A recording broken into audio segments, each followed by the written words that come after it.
विघ्नहर्ता श्री गणेशा, श्री गणेशा, श्री गणेशा। आज के बाद स्वर्ग और पाताल दोनों पर असुरों का अधिपत्य होगा। हम अभी परास्त नहीं हुए असुर गुरु शुक्राचार्य, एक दांव तो अभी भी शेष है। अब क्या शेष है इंद्रदेव के पास? अब देवताओं की ओर से मैं दांव लगाऊंगा।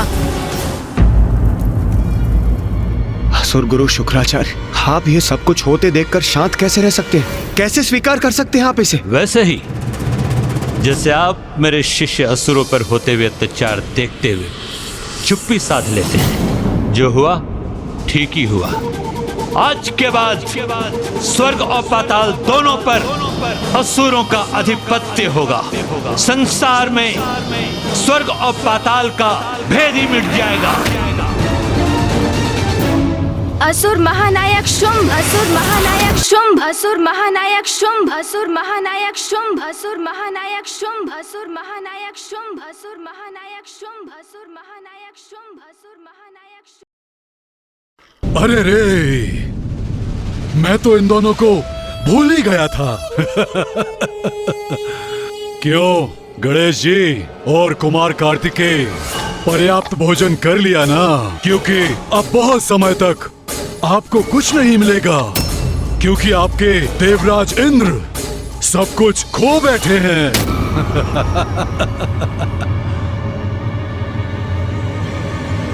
ये नवीन असुर महानायक इतने मूर्ख होंगे ये ज्ञात नहीं था मुझे गणेश। तूने महाराज शुंभ को मूर्ख कहने का दुस्साहस कैसे किया? अरे मूर्खता करेंगे तो मूर्ख ही कहलाएंगे ना। अब इसमें साहस दुस्साहस कहाँ से आ गया? आप जो भी कहना चाहते हैं स्पष्ट कहिए गणेश जी। उचित है तो आप स्पष्ट शब्दों में ही सुनिए। इंद्रासन पर अधिकार कर आपने ये कैसे सोच लिया कि अब इंद्रदेव के पास दांव लगाने के लिए कुछ भी शेष नहीं? ये क्या कह रहे हैं गणेश जी? अब क्या शेष है इंद्रदेव के पास? अभी ये क्रीड़ा संपन्न नहीं हुई। असुर महानायक शुंभ, अभी तो बहुत कुछ होना शेष है। अब कुछ शेष नहीं, सब कुछ समाप्त हो चुका है। मैंने इन देवताओं से इनका सब कुछ छीन लिया है, किंतु तुम्हें इसका भान कैसे होगा? क्योंकि हमने तुम्हें भोजन में व्यस्त रखा था। आपकी अज्ञानता चकित कर रही है मुझे। कदाचित आपको हमारी क्षमताओं का कोई भान नहीं है। कहाँ क्या हो रहा है ये ज्ञात करने के लिए मुझे अथवा मेरे अनुज को वहां उपस्थित रहने की आवश्यकता नहीं है। हमें भली भांति ज्ञात है कि इंद्रदेव चौसर की क्रीड़ा के उन्माद में ऐरावत, कल्पवृक्ष और यहाँ तक कि माता कामधेनु के साथ साथ इंद्रासन पद को भी गंवा चुके हैं। ओह, ज्ञानी हो तुम दोनों। तो बताओ, जब देवराज पद ही चला गया तो क्या बच गया इंद्रदेव के पास? उनकी मूर्खता के सिवाय, जो हमारे छल में बार बार फंसते ही चले गए। हमारे मित्र नहीं, हमारे परम शत्रु। ये देवता हम असुरों से मित्रता करेंगे? महानायक शुंभ, ये देवता कदाचित उचित कह रहे हैं। अभी भी इनके तन पर शेष आभूषण बचे हैं। हाँ, वो तो शेष है इनके पास। इन्हें इनसे भी वंचित कर देना चाहिए। हम यमलोक में आभूषणों का क्या लाभ? इतना अपमान हो रहा है देवताओं का, किंतु पार्वती नंदन गणेश जी पूर्णतः शांत है, तनिक भी विचलित नहीं। उनकी इस निश्चिंतता का क्या कारण? क्या है इनका रहस्य? बुरे कर्मों का परिणाम तो देवताओं को भी भुगतना होता है। फिर तुम तो मात्र एक असुर हो शुंभ। अपनी शक्ति और बुद्धि का जितना अभिमान करोगे उतना ही भयानक दंड भी भुगतोगे। ऐसे टुकुर टुकुर देखकर मेरा समय व्यर्थ मत करो। उत्तर दो मेरे प्रश्नों का। इंद्रासन से बढ़कर इनके पास क्या हो सकता है? कुछ नहीं सिवाय हमारी भिक्षा के, हमारी भिक्षा के, हमारी भिक्षा के। क्यों असुर गुरु शुक्राचार्य? कोई गुप्त दांव अभी भी शेष अवश्य है, अन्यथा ये दोनों यहाँ इस प्रकार नहीं खड़े होते। किंतु क्या है वो? असुर गुरु शुक्राचार्य, बहुत बड़ी चूक कर बैठे हैं आप, जिसकी अपेक्षा मुझे आपसे कदापि नहीं थी।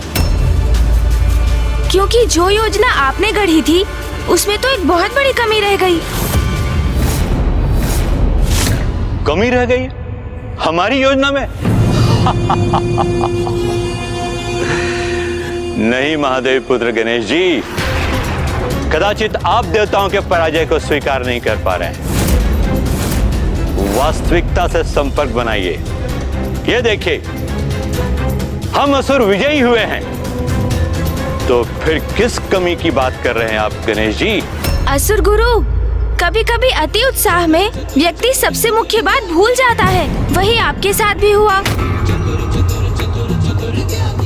प्रथम दाव में ही इंद्रदेव से आपको उनका पद छीन लेना चाहिए था, तो ऐरावत, कल्पवृक्ष, माता कामधेनु स्वतः ही आपके हो जाते। किंतु आपने ऐसा नहीं किया, क्योंकि आपका ध्यान तो इन सभी पर था, जिनके लोभ में आप देवताओं की सबसे अमूल्य निधि भूल गए। क्या कह रहा है ये गजमुख? ऐसा क्या है जो असुर गुरु भी भूल गए? ऐसी कौन सी निधि है देवताओं की जिससे हम अब भी वंचित हैं? एक ऐसी निधि असुर गुरु शुक्राचार्य, जिसके कारण आपके निरंतर कुशल मार्गदर्शन के पश्चात भी यह असुर कभी भी देवताओं को पराजित नहीं कर सके।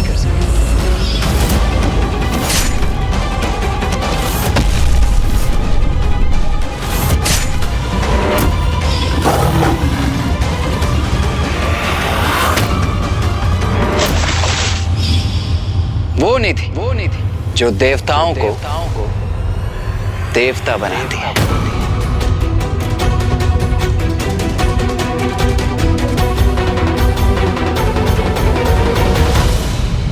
ओह, अब मैं समझा। अमृत।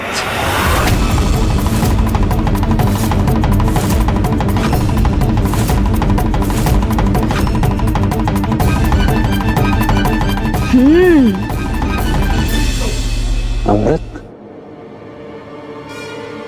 उचित कहा कुमार कार्तिकेय। अमृत अभी भी सुरक्षित। हाँ, अमृत असुर गुरु शुक्राचार्य, अमृत।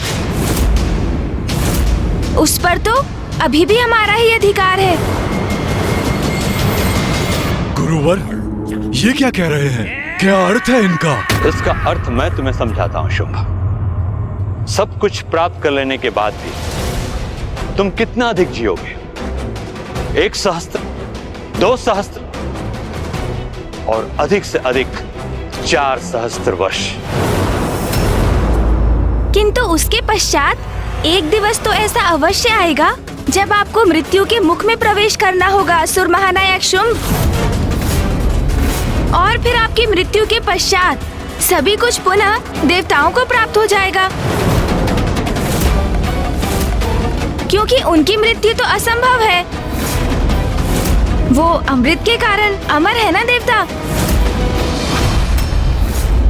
ये कैसा अनर्गल प्रलाप है? इंद्रासन मैंने प्राप्त किया है, तो अमृत भी मेरा ही हुआ। नहीं असुर महानायक शुंभ, अमृत पर एकमात्र देवराज का ही नहीं, अन्य देवताओं का भी समान अधिकार है। देवराज होने के नाते वो मात्र इसके संरक्षक है। अनेकों बार शक्तिशाली असुरों के अनेकों प्रयास के बाद भी असुर अमृत प्राप्त नहीं कर सके। वो देवताओं के समान अमर नहीं हो सके। तो गुरुवर, आप बताइए कि इस अमृत को कैसे प्राप्त करें हम? अरे, आपने ध्यान से सुना नहीं? असुर गुरु ने क्या कहा? अमृत तो सभी देवताओं का है, किंतु प्रथम पूज्य होने के नाते बिना मेरी सम्मति के अमृत को लेकर कोई कुछ नहीं कर सकता। किंतु यदि आपको अमृत चाहिए तो उसे भी प्राप्त कर सकते हैं आप असुर महानायक। किंतु उसके लिए आपको मेरे साथ चौसर के दाव में विजय प्राप्त करनी होगी।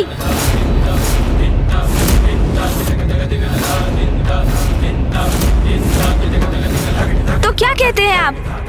मेरा प्रस्ताव स्वीकार है आपको? तो क्रीड़ा आरंभ करें, तो क्रीड़ा आरंभ करें, तो क्रीड़ा आरंभ करें। ये क्या कह रहे हैं गणेश जी? एकमात्र अमृत ही तो शेष है हमारे पास, और यदि उसे भी दांव पे लगा दिया तो हम अपना सर्वस्व खो बैठेंगे। चिंता मत कीजिए सूर्यदेव, गणेश को भली भांति ज्ञात है कि वो क्या करने जा रहा है। आप बस शांत रहिए और इस क्रीड़ा को होने दीजिए। इस बार इस क्रीड़ा का परिणाम अवश्य उचित ही होगा।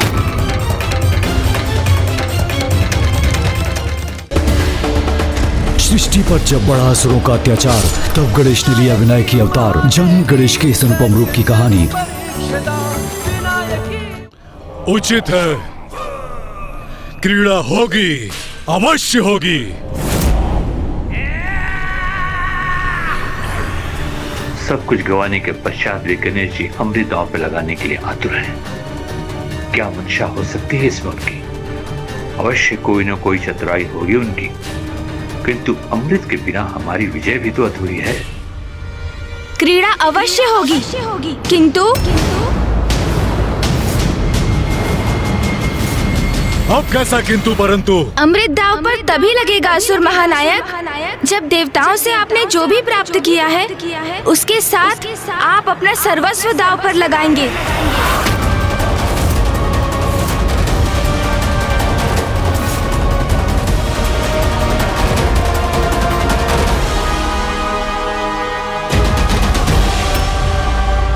मुझे स्वीकार है।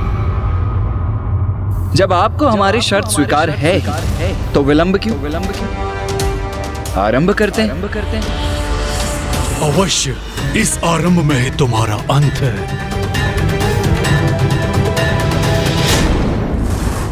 जिस प्रकार तुम इसे देख रहे हो, उससे यह प्रतीत होता है कि तुमने कभी चौसर की क्रीड़ा में भाग ही नहीं लिया। क्या करें असुर महानायक शुंभ? हम कैलाश में ऐसी कोई क्रीड़ा करते ही कहाँ हैं जिसमें कोई दाव लगाने की आवश्यकता हो। द्रुत क्रीड़ा निषेध है ना वहाँ। दोष तो मेरा ही। अपने दायित्वों को भूलकर, मिथ्या आकर्षण से प्रभावित होकर मैंने ही तो धृत क्रीड़ा में भाग लिया। चलो, बहुत हुई शब्दों की क्रीड़ा। अब क्या इसे संपूर्ण दिवस निहारते रहोगे या चौसर की क्रीड़ा भी खेलोगे? भैया, मैं तो ये क्रीड़ा भली भांति समझ गया। हाँ गणेश, ये क्रीड़ा तो सीधी और स्पष्ट है। आड़े तिरछे हैं तो इस क्रीड़ा में भाग लेने वाले। अब और अधीर नहीं होने दूंगा आपको।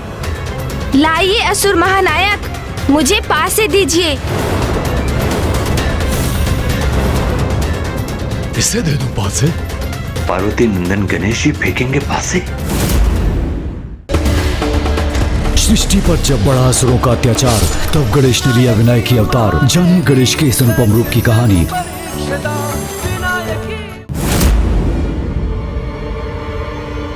संकोच मत कीजिए, मुझे दीजिए पासे। पासे तुम्हें क्यों दूं? पासे तो मैं ही फेंकूंगा, जैसे मैं अब तक करता आया हूँ। वो नियम तो पूर्व में था, और ये स्थिति आपके पास है फेंकने का ही तो परिणाम है।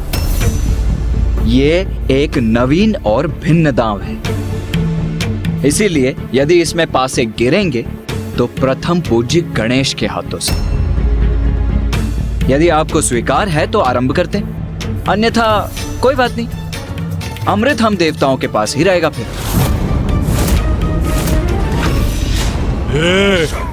तुम दोनों प्रथम पूज्य और देव सेनापति होंगे अपने स्वर्ग में, जो अब तुम्हारा नहीं रहा।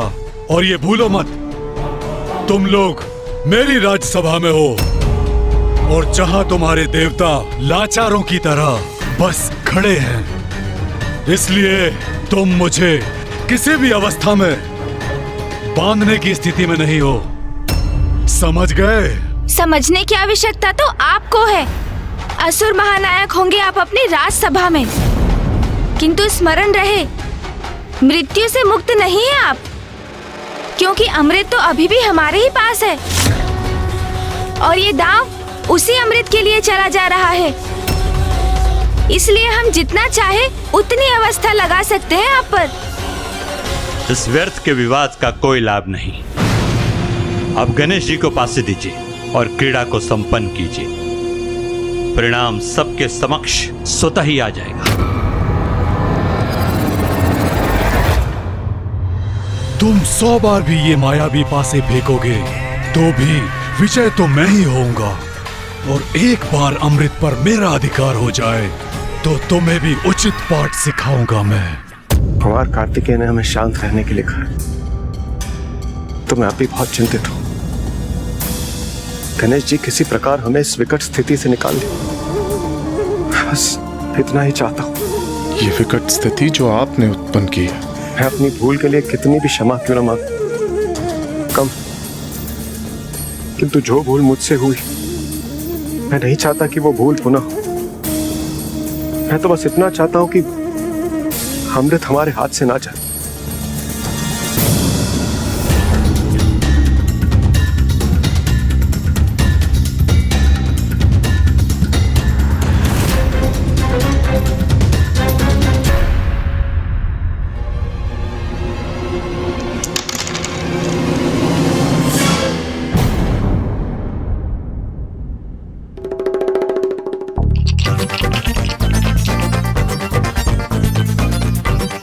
गणेश जी, अब विलंब क्यों?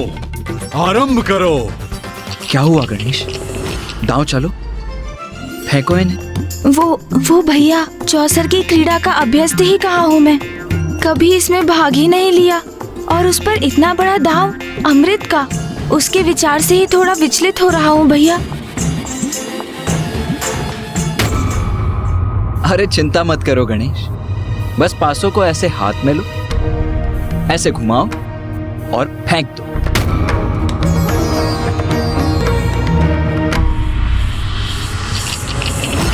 अरे ऐसे नहीं गणेश, लाओ मैं दिखाता हूं, मुझे दो पासे। असुर गुरु, यदि आपको कोई आपत्ति ना हो तो मैं गणेश को दिखा दूं कि पासे कैसे फेंके जाते हैं। अवश्य, मुझे कोई आपत्ति नहीं, अपितु प्रसन्नता होगी कि महादेव पुत्र प्रथम पूज्य गणेश जी को अभी भी कुछ सीखना शेष है।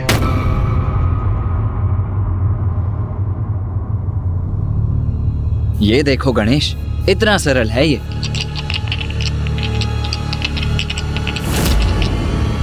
ये पासे हाथ में लिए और यथाशक्ति फेंक दिया। ओ, ये क्या हो गया मुझसे? मुझे क्षमा कर दीजिए, मुझे आपको आहत करने का कोई आशा नहीं था। आप कहीं आहत तो नहीं हुए ना? गणेश और मैंने कभी पासे फेंके नहीं है, तो अभ्यास नहीं है। इसलिए मैंने कहा था पासे मैं फेंकूंगा। अब दो पासे अपने भ्राता को और इस क्रीड़ा को संपन्न करो।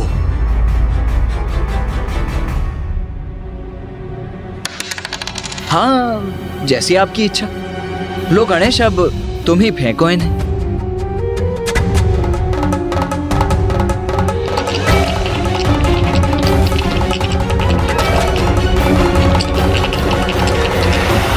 अब क्या हुआ? क्यों रुक गए? वो शुंभ जी, यदि मैं एक आध दाव अभ्यास कर लूं तो आपको कोई आपत्ति तो नहीं ना? अभ्यास का एक दाव? हाँ, वो मैं सोच रहा था, मैं प्रथम बार ये चौसर का दाव चल रहा हूँ ना, तो इस क्रीड़ा को भली भांति समझने के लिए यदि एक आध दाव अभ्यास कर लेता तो अच्छा होगा ना। अमृत का दाव इसके पश्चात कर लेते हैं ना? नहीं गणेश जी, अमृत का दाव इसी बार लगेगा, यही निश्चित किया था आपने। असुर गुरु शुक्राचार्य, इंद्रदेव को तो आपने इतनी बार बिना कुछ दांव पर लगाए क्रीड़ा करने की छूट दी थी। उनके साथ तो क्रीड़ा के आरंभ में असुर महानायक शुंभ जी ने बिना किसी वस्तु को दांव पर लगाए क्रीड़ा की थी, तो मेरे साथ भेदभाव क्यों? वैसे मैं ये नहीं कह रहा हूँ कि इस बार किसी भी वस्तु को दांव पर ना लगाया जाए, बस अमृत का निर्णय अगले दांव में हो। तुम्हारे पास बचा ही क्या है जो तुम दांव पे लगा सकते हो?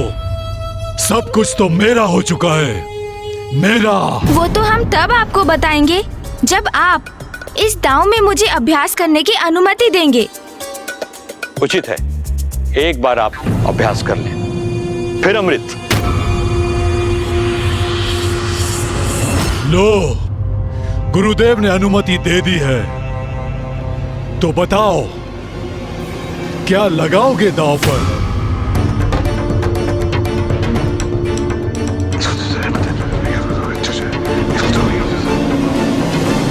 नहीं नहीं गणेश, मैं सहमत नहीं हूँ। कुछ इतना महत्वपूर्ण और इतना विशाल दांव पर लगाओगे तुम? इस पर एक बार पुनः विचार कर लो अनुज। जो दांव पर लगेगा वो महत्वपूर्ण और विशाल है, अच्छा है, बहुत अच्छा है। मैं निर्णय ले चुका हूँ। हमारी ओर से अभ्यास हेतु मैं दांव पर लगाता हूँ।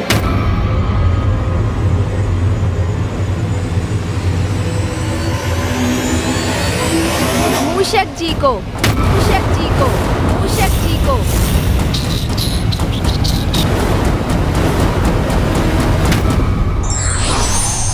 छल करने वाले को उत्तर अवश्य देना चाहिए, किंतु छल से नहीं, अपितु बुद्धि और युक्ति से।